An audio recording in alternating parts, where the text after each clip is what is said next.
Qu'est-ce qui fait qu'on perd le feu, qu'on perd la passion, qu'on perd l'amour dans nos entreprises, que nos salariés si engagés et nos freelances si réactifs finissent petit à petit par perdre leur enthousiasme du départ et à venir taffer en attendant le vendredi ou à avoir un autre projet plus important à traiter, générant des retards de livraison et blessant progressivement l'entreprise d'une manière absolument peu visible, que j'appelle l'empoisonnement de l'entreprise, que l'on peut percevoir quand il est bien souvent trop tard. Comment est-ce qu'on peut s'en prémunir et comment est-ce que surtout on peut maintenir le feu? C'est ce que nous allons voir dans ce nouvel épisode du podcast Trop Béni. Trop Béni, c'est le podcast qui assure à tout chef d'entreprise, entrepreneur, chance, bonheur, prospérité, succès et retour de l'être aimé, ou pas.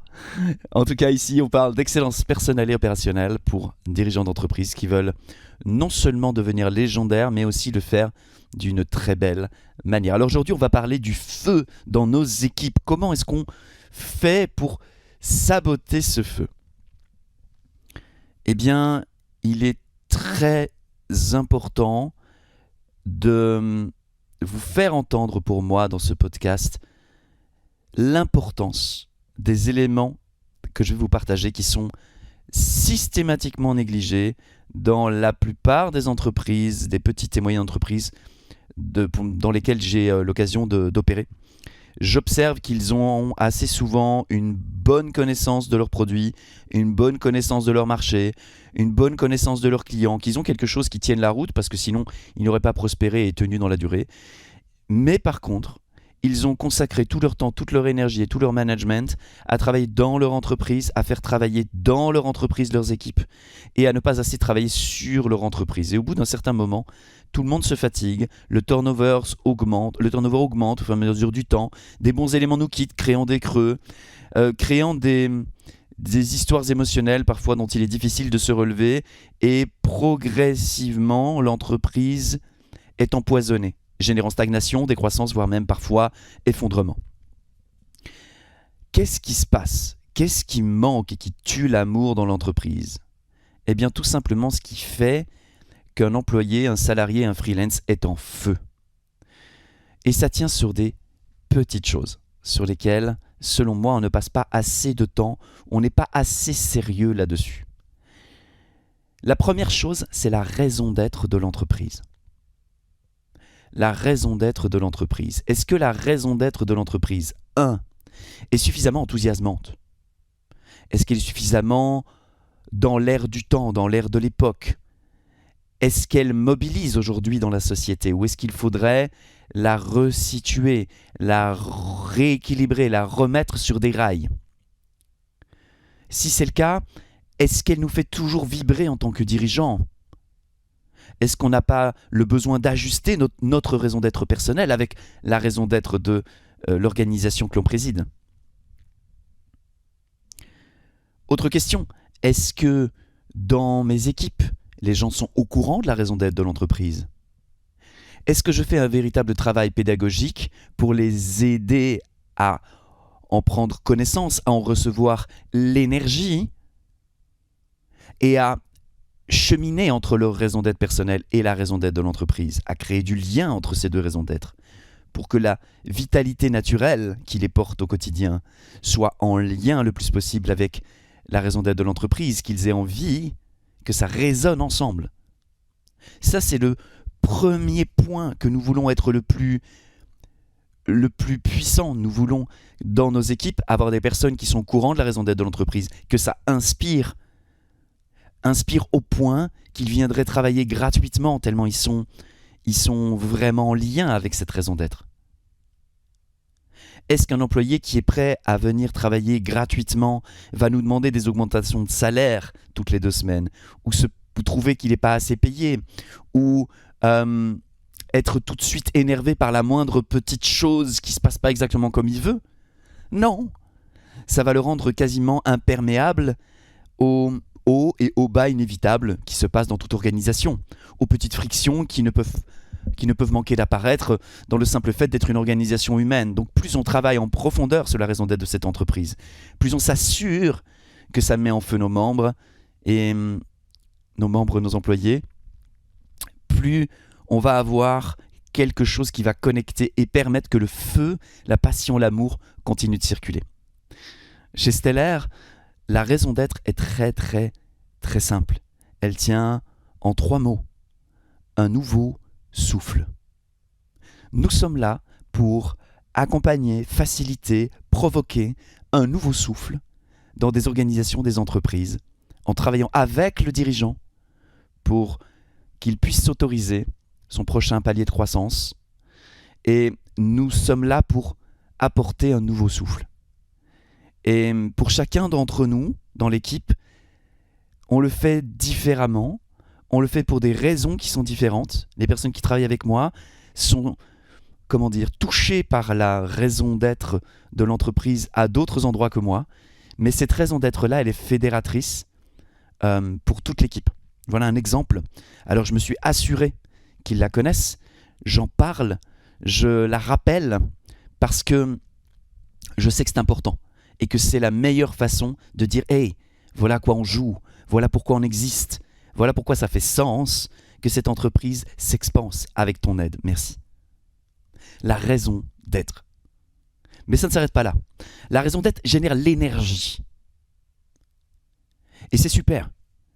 Mais on a tous déjà vu des enfants hyperactifs qui sont pleins d'énergie et qui s'agitent dans tous les sens et qui ne produisent rien. Tout simplement parce que leur énergie n'a pas quoi ? De direction. De direction. Viens, on va là-bas. Viens, on va faire ceci. Et là, tout à coup, l'enfant a une direction pour son énergie. Et comme il a une direction pour son énergie, ça provoque du mouvement. Et ce mouvement, s'il est bien orienté, eh bien, va générer de l'amusement pour lui, va générer peut-être de la paix pour nous en tant que parents, parce qu'on n'aura pas besoin d'être dans son agitation et de tourner avec lui dans son agitation. Il va pouvoir libérer son énergie, on va pouvoir le voir courir, on sera heureux pour lui, et lui il sera heureux de courir. Qu'est-ce qui génère dans une entreprise le mouvement ? Eh bien, tout simplement, le fait de poser une destination. Qu'est-ce qui fait qu'on se met en mouvement ? C'est le simple fait qu'on a déterminé qu'on allait à un endroit précis. Qu'est-ce qui fait qu'on bouge de sa maison ? Parce qu'on s'est dit, je vais aller voir mon pote, je vais partir en week-end. Je sors de ma maison à partir du moment où j'ai une destination. La destination dans une entreprise, c'est la vision. On fait un travail de vision stratégique assez souvent à 5 ans, à 10 ans. C'est évidemment pas parce que les choses vont se passer exactement comme on les a imaginées. Non, ça nous donne une destination. La destination provoque le mouvement. Alors, est-ce que plus notre vision est puissante, ambitieuse, plus ça va générer du mouvement ? Eh oui. Est-ce que plus notre vision est long terme, plus elle va amener de la stabilité et de la confiance ? Oui. C'est la raison pour laquelle, avec les personnes que j'accompagne, je travaille sur une vision millénaire pour qu'ils puissent déployer toute la puissance et toute l'ambition qu'ils ont en eux et qu'ils puissent la poser à un horizon qui permet aux personnes de se dire « Wow, voilà une personne engagée, voilà une personne qui ne va pas lâcher, voilà une personne qui a une direction claire sur le long terme. Je vais aller travailler avec elle. » Quand on a une vision millénaire et qu'on a une raison d'être extrêmement puissante, on a automatiquement la possibilité de communiquer avec nos salariés, avec nos freelances, d'une manière qui parle de notre tripes, qui parle de notre cœur, qui parle de notre vision. Et quand on fait ça, eh bien, on a des conversations d'un autre niveau. Et bien sûr, on va devoir adresser les problématiques concrètes de la vie de tous les jours. Bien sûr, on va devoir établir un cahier des charges. Bien sûr, on va devoir manager. Bien sûr, on va devoir mesurer les KPI. Bien sûr, on va devoir de temps en temps avoir des conversations pour recaler les choses, de clarification.